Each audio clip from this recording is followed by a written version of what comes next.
Esta é uma história sobre os limites da crueldade familiar e a reviravolta silenciosa de quem é subestimado. Muitas vezes as pessoas que mais deveriam nos apoiar são as primeiras a tentar nos destruir, baseando nosso valor apenas no saldo bancário. Mas a humilhação tem um preço e a cobrança pode vir muito mais rápido do que eles imaginam. Prepare-se para ver como o desprezo se transforma em desespero em apenas 2 semanas. Antes de começarmos essa história incrível, não se esqueça de curtir o vídeo, se inscrever no canal e contar pra gente nos comentários de onde você está ouvindo essa história. O sol de domingo em Ribeirão Preto não perdoa. O mormaço subia do asfalto e entrava pelas janelas abertas da casa dos meus pais, misturando-se ao cheiro pesado de gordura de frango assado e ao aroma ácido do vinagrete que Dona Neuza insistia em preparar toda semana. O som era o de sempre. O tilintar frenético de talheres contra os pratos de Duralex, o ventilador de teto fazendo um ruído rítmico de algo que está prestes a quebrar e as risadas altas de Beatriz, minha irmã mais velha, que sempre parecia ter a vida perfeita aos olhos de todos. Eu estava sentada na ponta da mesa, tentando me tornar invisível, sentindo o suor escorrer pelas minhas costas, enquanto mastigava uma porção de arroz seco que parecia areia na minha garganta. Eu tinha 25 anos e, para aquela mesa, eu era um fantasma que ocupava espaço e consumia recursos. Formada em engenharia de software, eu passava meus dias trancada em um quarto de 15 quadrados metros, em um estúdio barato no centro, trabalhando como freelancer para empresas estrangeiras que pagavam em dólares, mas que demoravam a liquidar os contratos.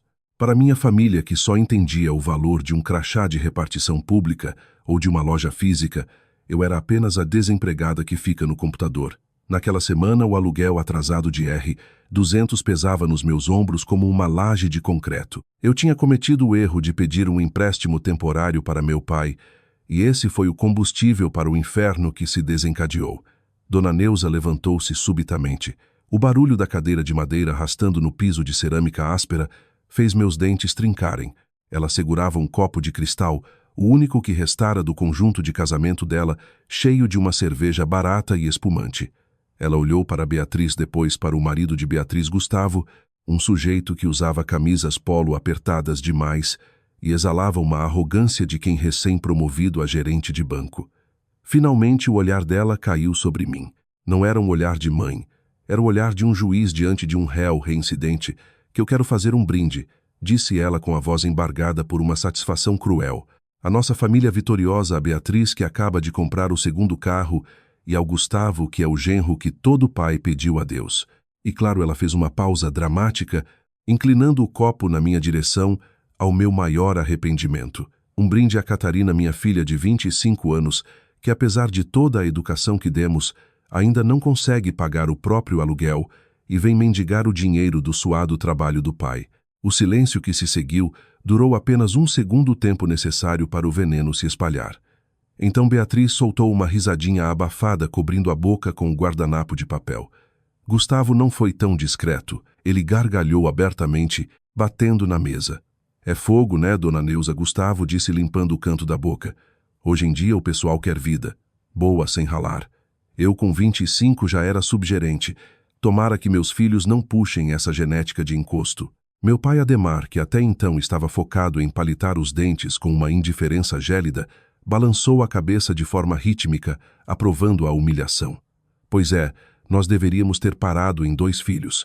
Teria sido mais econômico e menos estressante ter que tirar dinheiro da nossa aposentadoria para bancar luxo de quem não quer. Trabalhar em emprego de verdade é de amargar, ele disse, sem sequer me olhar nos olhos. Eu sentia meu rosto arder. O calor da sala parecia ter subido 10 graus. Meus dedos apertavam o garfo com tanta força que as articulações estavam brancas. Eu olhei para o prato, para os restos de farofa e para o osso de frango descartado. Naquele momento, algo dentro de mim, um fio de esperança que eu ainda guardava sobre o amor incondicional, arrebentou com um estalo seco. Eu não senti vontade de chorar. Eu senti uma calma absoluta e fria, como se meu sangue tivesse se transformado em nitrogênio líquido. Vocês acham engraçado? Perguntei. Minha voz saindo baixa, mas cortante o suficiente para interromper a próxima piada de Gustavo. Ah, Catarina não começa com drama. Beatriz revirou os olhos, ajeitando o cabelo tingido de loiro. É a realidade. Você é um peso morto. Papai e mamãe já fizeram muito por você. Aceita que você fracassou e tenta mudar. Em vez de ficar com essa cara de enterro, eu terminei minha última garfada de comida. O gosto era de cinzas. Levantei-me devagar, sentindo cada músculo do meu corpo tenso. Olhei para cada um deles. Minha mãe ainda segurava o copo com um sorriso de superioridade estampado nos lábios finos pintados de um batom vermelho duvidoso. Meu pai continuava com seu palito de dente. Gustavo e Beatriz trocavam olhares de clicidade. Vocês todos, eu comecei, e minha voz não tremeu nem por um milissegundo. Ainda irão implorar pelo meu perdão. E quando esse dia chegar, eu quero que se lembrem exatamente do que disseram hoje. Entre uma garfada de frango e um brinde ao meu fracasso, Dona Neuza soltou uma gargalhada estridente daquelas que ecoam pelos corredores da casa e chegam aos ouvidos dos vizinhos. Implorar. Ela se dobrou de rir. Eu vou implorar para você sumir da minha frente e parar de pedir dinheiro. Vai lá, engenheira de computador. Vai fazer seus milhões sentada no quarto enquanto a gente vive a vida real. Saí daquela casa sem olhar para trás. Não levei as sobras que minha mãe costumava empurrar para mim como se fossem esmolas. Caminhei sob o sol escaldante de meio-dia até o ponto de ônibus, sentindo o asfalto derreter sob meus sapatos velhos. O suor cegava meus olhos, mas meu foco era total. Eu sabia algo que eles não sabiam. Naquela manhã, antes de sair para o almoço, eu tinha recebido uma notificação no meu e-mail. O contrato de consultoria em cibersegurança para uma holding financeira em Dubai, no qual eu trabalhava há 6 meses em sigilo, tinha sido aprovado. O valor não era apenas para pagar o aluguel, era o tipo de dinheiro que mudava gerações. Mas eu não diria nada. Eu deixaria que a arrogância deles fosse a própria corda que os enforcaria. Enquanto o ônibus barulhento e sem ar, condicionado, me levava de volta ao meu estúdio minúsculo, eu olhava pela janela as ruas de Ribeirão e mentalizava cada centavo que entraria na minha conta nas próximas 48 horas. A vingança, eu aprendi ali, não precisa ser gritada. Ela precisa ser executada com a precisão de um código bem escrito. Cheguei em casa e o cheiro de mofo do corredor nunca pareceu tão temporário. Abri meu laptop e as luzes LED do teclado brilharam no escuro do quarto. Eu tinha muito trabalho a fazer. O mundo deles estava prestes a desmoronar e eu seria a única pessoa com o poder de sustentá-lo se eu quisesse. Cerca de 10 dias se passaram em um borrão de linhas de código, reuniões de madrugada e transferências internacionais que faziam o saldo da minha conta bancária saltar de 3 dígitos para 6 e depois para 7. Eu mudei de apartamento no meio da noite, sem avisar ninguém, para um condomínio de luxo no bairro mais caro da cidade, onde a portaria era blindada e o silêncio era absoluto. Desliguei meu celular antigo e comprei um novo, passando o número apenas para contatos profissionais estritamente necessários. No 15 grau dia, por pura curiosidade, liguei o aparelho antigo que estava guardado na gaveta. O aparelho quase travou com a enxurrada de notificações. A tela iluminou-se com uma sequência frenética de vibrações que pareciam não ter fim. Eram 49 chamadas perdidas, todas da mesma origem. A primeira mensagem de voz era da minha mãe, datada de 3 dias atrás. A voz dela não tinha mais o tom de brinde e escárnio. Catarina, filha, onde você está? A gente foi no seu apartamento e o porteiro disse que você sumiu. Por favor, atende. Eu não quis dizer aquelas coisas no almoço. Você sabe como eu sou, né? Me liga, é urgente. O Gustavo fez uma besteira no banco e o seu pai está passando mal. Sorri, sentindo o frio do ar-condicionado do meu novo escritório. O jogo finalmente tinha começado. O silêncio do meu novo apartamento no 28 grau andar era tão profundo que eu conseguia ouvir o zumbido suave do sistema de purificação de ar. Eu segurava o meu celular antigo, aquele com a tela trincada no canto superior esquerdo, sentada em uma poltrona de couro legítimo que cheirava a carro novo e poder. A luz âmbar do pôr do sol de Ribeirão Preto entrava pelas enormes vidraças, tingindo o piso de mármore com tons de fogo. Era um contraste violento com a luz amarelada e fraca da cozinha da minha mãe, onde o ar sempre parecia saturado de óleo e ressentimento. Apertei o play na segunda mensagem de voz. Era Beatriz. A voz dela, antes carregada de uma arrogância estridente, agora soava como um cristal rachado. Dava para ouvir o som de soluços abafados e, ao fundo, o barulho de algo sendo quebrado. Talvez um prato, talvez a dignidade daquela família. Catarina, pelo amor de Deus, onde você está? Beatriz quase gritava entre um suspiro e outro. O Gustavo, ele foi afastado do banco.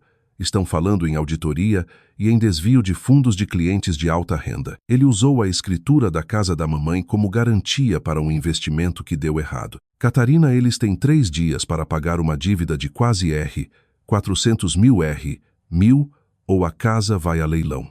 O papai teve um pico de pressão, está no pronto-socorro da Unimed e a gente não tem como pagar a internação particular porque as contas do Gustavo foram bloqueadas. Por favor, eu sei que a gente falou bobagem, mas somos sangue do seu sangue. Eu deixei o celular sobre a mesa de centro de carvalho escuro. Senti uma pontada de ironia percorrer minha espinha. Sangue do meu sangue.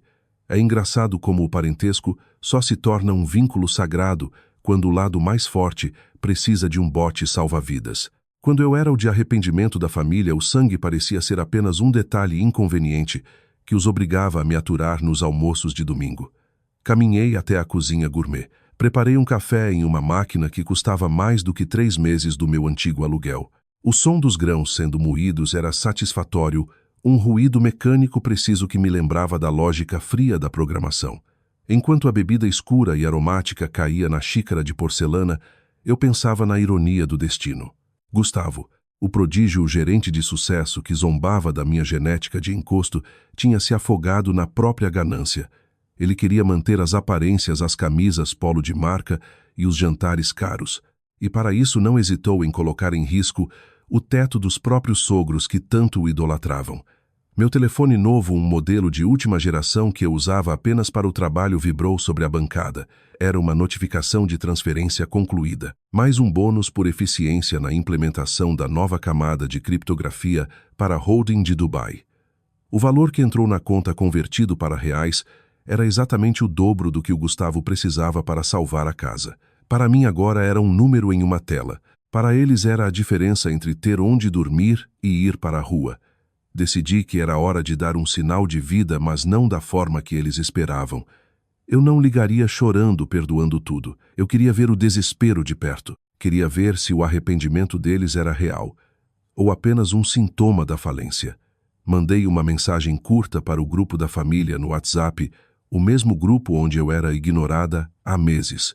Estou viva. Estarei no hospital em 1 hora. Não se atrasem. Peguei as chaves do meu carro novo, um SUV preto fosco que impunha respeito em qualquer lugar, e desci para a garagem. Dirigir pelas ruas de Ribeirão agora parecia diferente. Eu não sentia mais a ansiedade de quem precisa economizar cada gota de combustível. O ar-condicionado, no máximo, me protegia do calor asfixiante do lado de fora. Enquanto eu observava as pessoas nos pontos de ônibus, lembrando-me de que há menos de 15 dias eu era uma delas carregando o peso da humilhação na mochila. Quando cheguei ao hospital, estacionei na vaga de visitantes. Ao caminhar pelo saguão, vi minha mãe sentada em um dos bancos de plástico duro. Ela parecia ter envelhecido 10 anos em 2 semanas. O cabelo, sempre impecavelmente tingido e escovado, estava desgrenhado com as raízes brancas aparecendo.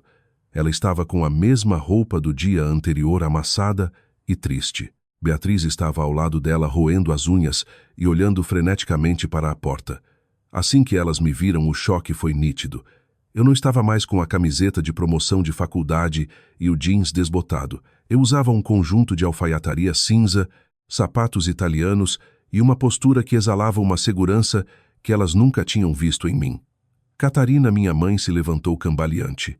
Minha filha, onde você conseguiu essas roupas e que carro foi aquele que você desceu? Detalhes, mãe, respondi, mantendo o tom de voz neutro, quase glacial. Como está o pai? Mal, muito mal. Beatriz se aproximou tentando me abraçar, mas eu recuei um passo mantendo a distância profissional. Ele não aceita que o Gustavo fez isso. O banco entrou com uma ação judicial. Catarina, o Gustavo sumiu. Ele deixou a gente aqui com esse problema e a polícia foi na casa da mamãe hoje cedo. A gente não tem para onde ir. É mesmo, arqueei a sobrancelha. O genro que todo pai pediu a Deus fugiu com o rabo entre as pernas. Que surpresa! E onde está aquele brinde ao meu fracasso agora? Dona Neuza começou a chorar. Eram lágrimas pesadas carregadas de uma vergonha que ela tentava esconder cobrindo o rosto com as mãos trêmulas. Por favor, Catarina, me perdoa. Eu fui uma idiota. Eu estava cega pelo sucesso da sua irmã e achei que você não tinha futuro. Eu não sabia que você era. Seja lá o que você se tornou. A gente precisa de R$ 380 mil para parar o leilão da casa e mais 50 mil para os advogados e as contas do hospital. Olhei para o relógio de pulso. O tempo de sofrimento delas estava apenas no começo, mas eu tinha um plano. Eu não ia simplesmente dar o dinheiro. A vingança completa exige que os culpados entendam o valor exato do que tentaram destruir. Eu posso resolver isso, eu disse, e vi os olhos de Beatriz brilharem com uma esperança gananciosa. Posso pagar cada centavo da dívida, a internação do papai, e ainda dar um sustento para vocês por um tempo. Oh, graças a Deus. Minha mãe tentou segurar minha mão, mas eu a interrompi, retirando o envelope pardo da minha pasta com uma condição. Para eu salvar a casa, vocês vão assinar este documento. A propriedade passará legalmente para o meu nome. Vocês poderão morar lá, mas como minhas inquilinas. E a cada domingo vocês farão jantar. E em cada um desses jantares vocês vão se sentar à mesa e ouvir em silêncio tudo o que eu tiver a dizer sobre como foi ser o maior arrependimento desta família. O silêncio que se instalou no saguão do hospital foi absoluto. A humilhação agora mudava de lado. O preço da salvação deles era a submissão total à pessoa que eles tentaram aniquilar. Psicologicamente você quer ser nossa dona Beatriz? Perguntou a voz, trêmula de indignação. Não respondi com um sorriso frio. Eu quero ser a pessoa que vocês nunca imaginaram que eu seria. A escolha é de vocês. O despejo acontece em 72 horas. O papai recebe alta ou vai para o SUS em 24 horas. O que vai ser? Minha mãe olhou para o documento depois para mim. Ela viu nos meus olhos que não havia mais a menina carente de afeto que ela conhecia. Havia uma mulher de negócios que sabia exatamente como cobrar uma dívida emocional. O som da caneta esferográfica deslizando sobre o papel oficial tinha um eco metálico no saguão silencioso do hospital. Minha mãe Neuza assinou o nome dela com uma mão tão trêmula que a grafia mal lembrava a assinatura firme que ela usava para endossar os cheques de Beatriz. Quando ela terminou, entregou o documento para o advogado que eu havia contratado, um homem de terno impecável e olhar clínico que não esboçava a menor simpatia pela situação. Beatriz veio logo em seguida. Ela evitou me olhar nos olhos, mas o movimento de seus ombros denunciava o ódio que borbulhava sob sua pele. Ela assinou com força, quase rasgando o papel, como se aquele gesto pudesse anular a transferência de propriedade. Naquele momento, a casa da Vila Tibério, o único patrimônio que meus pais construíram em 40 anos de suor e privação, não era mais deles, era minha. Pronto, disse o advogado, guardando as vias na pasta de couro. A dívida com o banco será liquidada eletronicamente em 10 minutos. O pedido de suspensão do leilão já foi protocolado. Dona Catarina, a senhora agora, é a proprietária legal e única do imóvel. Eu apenas acenei com a cabeça. O ar, condicionado do hospital, soprava uma brisa gelada que carregava aquele cheiro característico de éter e desinfetante hospitalar. Um aroma que sempre me causou náuseas, mas que agora parecia estranhamente revigorante. Olhei para as duas mulheres à minha frente. Elas pareciam menores murchas, como se a remoção daquela escritura tivesse sugado a essência da arrogância que a sustentava. E agora Beatriz perguntou a voz saindo como um sussurro áspero. O papai recebe alta amanhã. Onde ele vai dormir? Na casa dele, respondi calmamente. Ou melhor, na minha casa. Como eu disse, vocês são minhas inquilinas. Agora eu paguei a conta do hospital, paguei o desfalque do Gustavo e limpei o nome de vocês. Em troca, eu quero a verdade e quero que vocês comecem a arrumar aquele chiqueiro que vocês chamam de sala. Estarei lá para o jantar às 7. Saí sem esperar resposta. Passei a tarde em uma cafeteria gourmet próxima ao centro trabalhando no meu notebook. As linhas de código em Python que eu revisava pareciam muito mais simples do que a teia de mentiras da minha família. Enquanto eu verificava protocolos de segurança, recebi um alerta no meu sistema de monitoramento privado. O paradeiro de Gustavo. Ele não tinha fugido para longe. Estava escondido na edícula de um primo a 3 bairros de distância, esperando a poeira baixar enquanto Beatriz e minha mãe sangravam financeiramente. Sorri para a tela. Ele achava que era esperto, mas não entendia que no mundo digital ninguém se esconde de quem sabe onde procurar. Às 7 horas em ponto, estacionei meu SUV diante da casa da minha infância. O portão de ferro, que sempre rangeu de um jeito irritante, parecia mais pesado sob o luar. Ao entrar, o cheiro de mofo e de comida requentada me atingiu. Era o cheiro da minha derrota pessoal por tantos anos, mas hoje eu estava blindada. A mesa estava posta. Não havia o luxo que eu agora podia pagar, mas as toalhas de plástico tinham sido trocadas por uma de renda que minha mãe guardava para visitas importantes. Meu pai estava sentado em sua cadeira habitual na cabeceira. Ele estava pálido com olheiras profundas e uma cânula de oxigênio ainda presa ao nariz por precaução. Quando me viu entrar, ele tentou se levantar, mas eu fiz um sinal para que ficasse sentado. Catarina. Ele começou a voz fraca desprovida da autoridade que costumava usar para me diminuir. Eu não sei o que dizer. Não diga nada agora, pai. Sentei-me no lugar que antes era destinado a Beatriz. Só coma. O jantar foi um exercício de silêncio absoluto interrompido apenas pelo som dos talheres e pelo respirar pesado do meu pai. Minha mãe serviu um arroz com açafrão e um bife acebolado que bem outros tempos eu teria devorado com gratidão. Agora eu comia apenas por protocolo. Beatriz estava sentada à minha frente encarando o prato com uma expressão de derrota que beirava o cômico. Onde está o Gustavo, Beatriz? Perguntei quebrando o silêncio como quem joga uma pedra em um lago de cristal. Ela estremeceu. Eu não sei. Ele não atende. Ele sumiu com o pouco que restava na nossa conta conjunta. Ele está na casa do primo dele, o Marcos, na Vila Virgínia. Soltei a informação com a casualidade de quem comenta sobre o clima. Ele está com o seu carro, aquele que você disse que ele tinha vendido para pagar as dívidas. Na verdade, ele está planejando vender o carro para fugir para o Paraguai amanhã cedo. Beatriz largou o garfo. O barulho do metal contra a louça fez minha mãe dar um pulo. Como você sabe disso? Você está me vigiando. Eu sou engenheira de software, Beatriz. Eu rastreio dados. O celular dele está logado no Wi-Fi do Marcos desde ontem à noite. Eu também tive acesso às mensagens que ele mandou para a amante dele, dizendo que você era um atraso de vida e que ele ia se livrar de vocês assim que pegasse o dinheiro. A cor fugiu totalmente do rosto da minha irmã. Minha mãe soltou um soluço abafado levando o guardanapo à boca. O caos que eu previa estava se materializando. A família vitoriosa que brindava ao meu fracasso estava desmoronando diante da verdade nua e crua. Ele tem uma amante, Beatriz?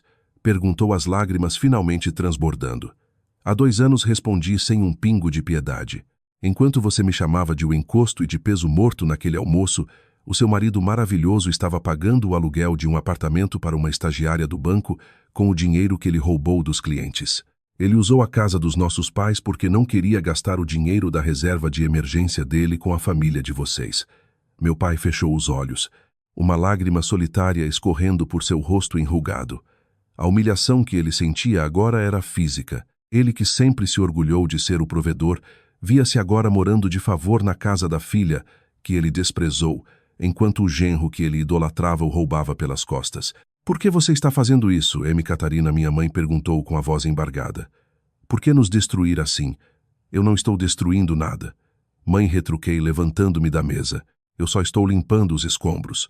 A destruição vocês mesmos causaram no momento em que decidiram que o valor de um filho é medido pelo que ele tem no bolso e não pelo que ele é. Vocês riram de mim. Vocês brindaram ao meu sofrimento quando eu estava no meu momento mais baixo. Eu não estou sendo cruel, estou sendo justa. Caminhei até a porta, mas antes de sair olhei para o relógio. Beatriz, se você quiser pegar o seu carro e confrontar o seu marido antes que ele fuja, eu chamei a polícia. Eles devem chegar na casa do Marcos em 20 minutos. Se você se apressar, pode ver o genro perfeito saindo de lá algemado.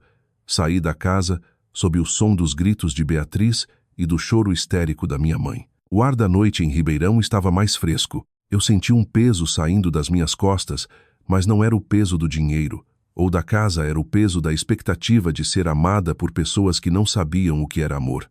Entrei no meu carro e fechei a porta, o isolamento acústico me envolvendo como um abraço. No visor do painel, uma notificação brilhava.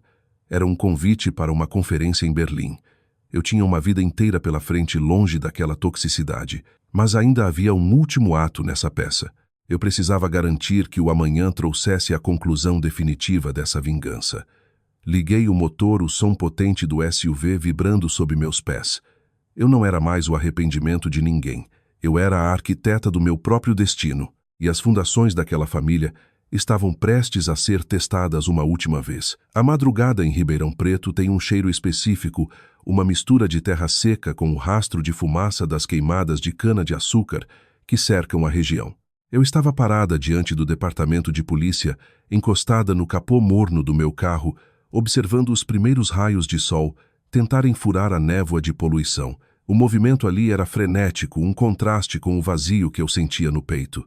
Poucos minutos antes, Gustavo sair de uma viatura com as mãos algemadas e a cabeça baixa a famosa camisa polo agora amassada e manchada de suor. Atrás dele, Beatriz gritava ofensas e chorava uma imagem patética da mulher que semanas antes desfilava uma superioridade baseada em castelos de areia. Eu não senti prazer ao vê-lo ser levado. Senti apenas um alívio técnico, como quando um código complexo finalmente roda sem erros após horas de depuração. O sistema havia sido limpo. Catarina. Beatriz correu em minha direção quando me viu. Ela tropeçou nos próprios passos, o rímel escorrido fazendo sulcos pretos em suas bochechas pálidas. Você precisa fazer alguma coisa. O advogado disse que a fiança é altíssima e que as provas que você entregou são contundentes. Por favor, ele é meu marido. Ele errou, mas ele é família. Eu a encarei por trás dos meus óculos escuros. O reflexo dela pequena e desesperada aparecia nas lentes espelhadas. Ele não é minha família, Beatriz. Respondi minha voz saindo num tom que não deixava espaço para negociação. Ele é um criminoso que usou o nome dos nossos pais para financiar uma vida dupla. E você, se tivesse um pingo de amor próprio, estaria agradecendo por eu ter tirado essa venda dos seus olhos. Mas você prefere a mentira confortável ao crescimento doloroso. Ela parou, os lábios tremendo. Pela primeira vez na vida, Beatriz não tinha uma resposta pronta, uma ironia ou um deboche para me lançar. Ela estava nua diante da própria insignificância. Voltei para a casa que agora era legalmente minha. Entrei sem bater, usando minha própria chave. Na cozinha, o cenário era de um velório sem corpo. Meu pai Ademar estava sentado à mesa com um rádio de pilha chiando baixinho ao fundo. Ele sempre dizia que a TV era muita modernidade, mas agora o rádio parecia ser seu único vínculo com um mundo que ele já não entendia. Minha mãe estava de pé diante da pia, lavando a mesma xícara repetidamente num movimento mecânico e hipnótico. O silêncio era tão denso que eu podia ouvir o tic-tacó de parede de plástico, aquele que eles ganharam de brinde em uma loja de móveis há 20 anos. O café está pronto, minha mãe disse sem se virar. A voz dela estava rouca, desprovida de qualquer vestígio daquela mulher que fizera o brinde cruel no almoço de domingo. Você quer uma xícara, Catarina? Não, mãe. Eu vim apenas para deixar as regras claras, disse, sentando-me na ponta oposta à de meu pai. Eu paguei a dívida. A casa está segura. O Gustavo vai responder pelos crimes dele. E a Beatriz pode ficar aqui desde que ela arrume um emprego e contribua com as despesas mínimas. Eu não vou dar mesada para ninguém. Meu pai levantou os olhos. Havia neles uma mistura de vergonha e uma súplica silenciosa que me doía mais do que qualquer insulto. Catarina, a gente não sabia ele, murmurou, as mãos grandes e calejadas tremendo sobre a toalha de renda. A gente achou que você estava perdida. O mundo mudou muito rápido, filha. A gente só queria que você tivesse segurança. Segurança, pai. Dei uma risada curta e sem humor. Vocês me chamaram de arrependimento na frente de estranhos. Vocês desejaram que os netos de vocês não tivessem a minha genética. Isso não é preocupação, é desprezo. Vocês projetaram em mim as frustrações de vocês, porque era mais fácil me atacar do que admitir que o mundo que vocês conheciam já não existia mais. Minha mãe se virou, as mãos molhadas, secando no avental encardido. Ela caminhou até mim e, pela primeira vez em anos, tentou tocar meu rosto. Eu não recuei, mas meu corpo permaneceu rígido como granito. Me perdoa, minha filha. Ela soluçou, caindo de joelhos ao lado da minha cadeira. Por favor, me perdoa. Eu não quis dizer aquelas coisas. Eu estava com inveja. Inveja da sua liberdade, da sua inteligência, que eu nunca entendi. Eu vi você no computador e achei que era preguiça, quando, na verdade, era você quem estava segurando o mundo nas costas. Atenda minhas ligações, Catarina. Não suma de novo. Eu imploro. Olhei para aquela mulher no chão. A imagem da vilã de 2 semanas atrás tinha se dissolvido, revelando apenas uma idosa assustada com a própria obsolescência. Eu sabia que se eu cedesse totalmente agora, o ciclo de dependência começaria novamente. Eu não era o banco deles. Eu era a filha deles. Mas uma filha que agora impunha limites. Eu vou para Berlim amanhã. Anunciei e vi o choque atravessar o rosto de ambos. Tenho um contrato de 2 anos como consultora sênior. Vou deixar um administrador cuidando do imóvel. Vocês têm o teto, têm a saúde e têm a chance de recomeçar com a verdade. Mas eu não sou mais a Catarina que aceita migalhas de afeto em troca de sustento. Levantei-me sentindo o peso do meu notebook na mochila, o instrumento que me deu a liberdade que eles nunca sonharam ter. Caminhei até a porta, mas parei antes de sair para o sol forte da manhã, que já começava a esquentar as calçadas de Ribeirão. Ah, e mãe, olhei por cima do ombro. Aquele brinde que você fez ele foi a melhor coisa que me aconteceu. Foi ali que eu percebi que eu não precisava provar nada para vocês. Eu só precisava provar para mim mesma que eu era capaz de construir meu próprio império longe da sombra do julgamento de quem não consegue me enxergar. Saí e fechei a porta. O som da fechadura batendo foi o ponto final de um capítulo de 25 anos. Entrei no meu carro, liguei o sistema de som e deixei uma melodia suave preencher o habitáculo. Enquanto dirigia em direção ao aeroporto, vi pelo retrovisor a casa da Vila Tibério ficando para trás, tornando-se apenas mais uma construção antiga em uma cidade que nunca para de crescer. Meu celular vibrou no console. Uma nova chamada perdida de Beatriz. Ignorei. Depois uma mensagem de texto da minha mãe. Por favor, atenda. Eu não quis dizer isso. Eu te amo. Eu não respondi. Não por ódio, mas porque algumas feridas precisam de tempo e distância para cicatrizar. O perdão talvez viesse um dia, mas o respeito já havia sido conquistado. E o respeito, eu descobri, era muito mais valioso do que qualquer brinde de domingo. Acelerei o carro sentindo o vento no rosto e a liberdade pulsando em cada batida do meu coração. O mundo era vasto, cheio de códigos para escrever e fronteiras para cruzar. Eu não era mais um arrependimento. Eu era finalmente a protagonista da minha própria história, e dessa vez ninguém riria de mim no final. M.